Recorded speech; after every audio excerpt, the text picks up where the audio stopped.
আচ্ছা, ভিডিও শুরু করার পূর্বে আগে আপনাদেরকে একটা ছোট ক্লিপ দেখাতে চাই। একটু মন দিয়ে দেখুন তো, এটা কি হচ্ছে? ছেলে খেলা হচ্ছে?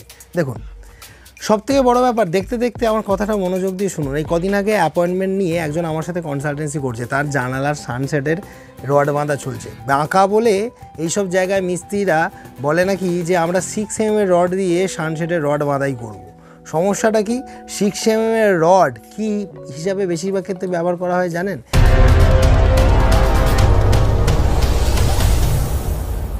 এগুলো বেশিরভাগ ক্ষেত্রে দেখা যায় যে লিন্টেল ফিন্টেল হলো ছোটোখাটো, সেই সব জায়গায় হচ্ছে স্টির আপ হিসাবে, অর্থাৎ রিং হিসাবে বাংলা ভাষায় আমরা যেটা বলে ব্যবহার হয়। তা বলে এই রডগুলোকে আপনারা ডিস্ট্রিবিউশন রড হিসাবে ব্যবহার করতে কখনোই পারেন না। আপনি যখন একটা সানসেট, বাংকার, এই ধরনের ছোটোখাটো ঢালাইগুলো, চাজ্জা, এগুলোর রড বাইন্ডিং করবেন, ন্যূনতম সেগুলো থাকে একটা কাইন্ড অফ স্ল্যাব। সেই সমস্ত স্ল্যাবেতে আপনারা কখনোই 6 mm এর রড বা 5.5 mm রড ইউজ করতে পারেন না।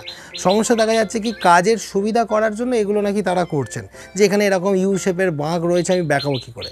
তাহলে বড় বড় যখন কাজ হয় সাইটে, বড় বড় ব্রিজের কথা বাদ দিই, নর্মাল বিল্ডিংয়েও যখন আমাদের ট্যাপিজয়েডিয়াল শেপে রড বাঁধা হয় বা বিভিন্ন ধরনের কলমের রড বাইন্ডিং করা হয়, তাহলে সেখানে যখন এত রকমের খানি থাকে, তাহলে মানুষই তো করছে না, উপর থেকে ভগবান এসে করে দিয়ে যাচ্ছে।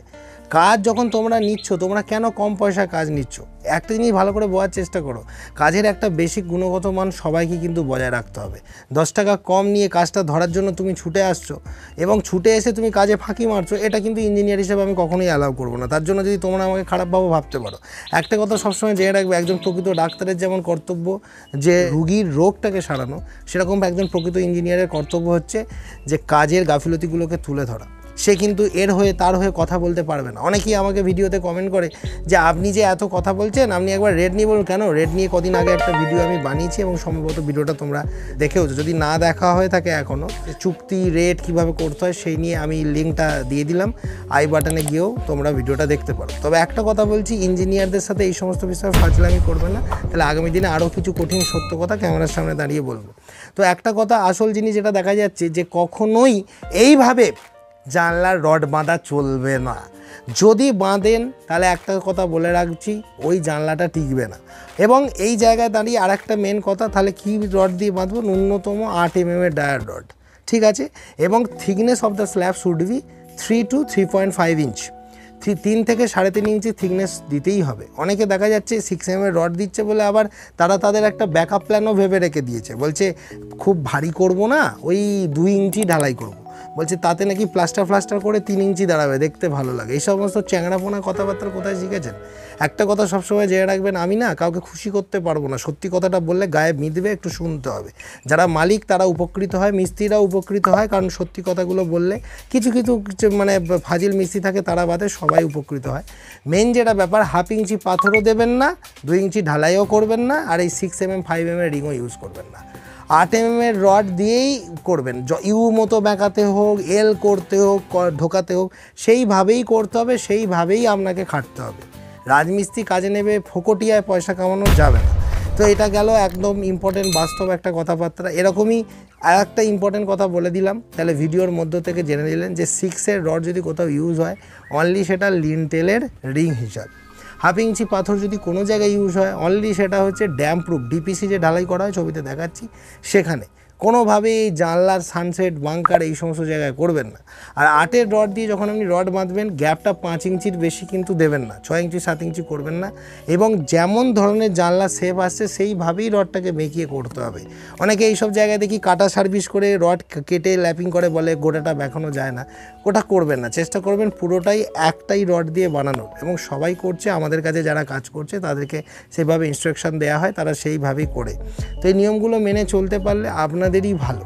বোঝা গেল? তো এই ভিডিওটার মধ্যে এটাই ছিল। আচ্ছা বন্ধুরা, আপনি কি এখনও এই ভিডিওটি দেখেননি? যদি এই ভিডিওটি এখনও না দেখে থাকেন, তাহলে অতি সত্বর আই বাটনে ক্লিক করুন আর গিয়ে ভিডিওটা দেখে আসুন। আর যদি মনে হয় ভিডিওটা আপনি শেষেও দেখতে পারেন।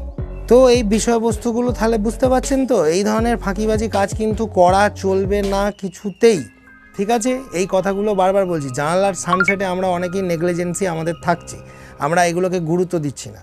অনেক জায়গায় আমরা দেখেছি, এখানে একটু রেট সম্পর্কেও বলে দিই, যে উপরে নর্মাল যখন কনস্ট্রাকশনাল রেট ধরা হয় ধরুন 200 টাকা কি 220 টাকা স্কোয়ার ফিট প্লাস্টার সহ, সেখানে একটা জানালার মাথায় সানসেট করে দেওয়ার কথা থাকে মিস্ত্রিদের।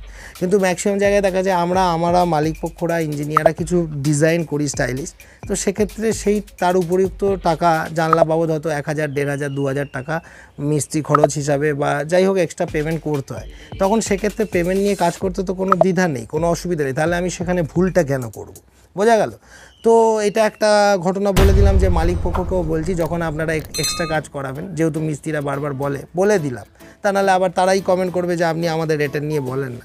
তো যাই হোক, তাদেরকে কিছু এক্সট্রা চার্জ ধরে দিতে হয়, কারণ বক্স জানলা হলে নিচের ঢালাই আর উপরের ঢালাই ওরা শুধুমাত্র জানলার একটা ছাজ্জা করার জন্য প্রস্তুত থাকে, কিন্তু নিচে যখন একটা এক্সট্রা ঢালাই হয় সেই ঢালাইটাকে ওরা মেপে অনেক সময় স্কোয়ার ফিটে নিয়ে নেয়। বাংকার কোনো জায়গায় এক্সট্রা হলে স্কোয়ার ফিটের রেট নিয়ে নেয় 70, 80, 100 টাকা পর্যন্ত রেট বিভিন্ন জায়গায় নেওয়া চলছে। সেটা জায়গা টু জায়গা ভ্যারি করে, সাধারণত বর্ধমান হুগলি জেলার কথা বলে। তো এই ধরনের ভুল করবেন না। আচ্ছা, আপনি এই চ্যানেলটি কেন সাবস্ক্রাইব করবেন জানেন? কারণ বাড়ি নির্মাণ বিষয়ে বাংলার একমাত্র কুমার কনস্ট্রাকশনই হলো এমন একটি চ্যানেল যেটা সঠিক পরামর্শ দেয়। তাই দেরি না করে অতি সত্বর আমার চ্যানেলটিকে সাবস্ক্রাইব করে রাখুন আর এরকম ভিডিও প্রতিনিয়ত পেতে থাকুন। দেখা হচ্ছে পরবর্তী ভিডিওতে। তবে আজকে শেষ করার আগে দুটো কথা বলি, এই যে দুটো ভিডিও এখনও যারা দেখেনি গিয়ে দেখুন, খুব ভালো লাগবে। আর মাঝের এই সাবস্ক্রাইবার বাটনটি ক্লিক করলে আমি ভিডিও ছাড়া সারাসারি পাবেন, যার কারণে বাড়ি নির্মাণ বিষয়ে আপনাকে আর কোনোদিন কেউ ঠকাতে পারবে না। ধন্যবাদ।